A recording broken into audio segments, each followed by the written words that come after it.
So ayan, kumukulo na po yung ating pinakuluang manok. So maglalagay na po tayo ngayon ng asin.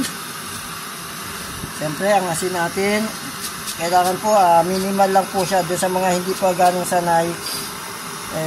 Konti-konti lang po para kapag matabang pwedeng dagdagan. So susunod na po natin yung ating Maggi Magic Sarap. Ang Maggi Magic Sarap po ay gawa sa pinagsama-samang rekado tulad ng bawang, sibuyas, manok at kung ano-ano pa pong rekado na pampalasa. So ayan po ang Maggi Magic Sarap All-in-One Granules, seasoning granules yan.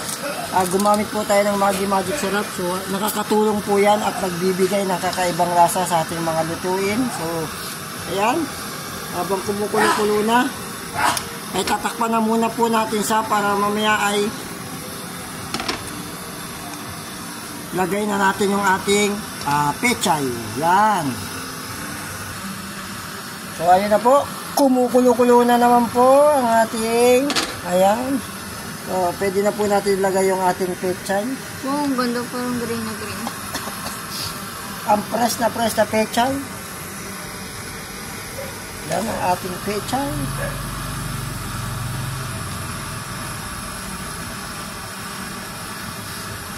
Siyempre, kailangan natin durugin parang puso. Yolk. Ayan. Humuhugot ang ating vlogger. Excuse me.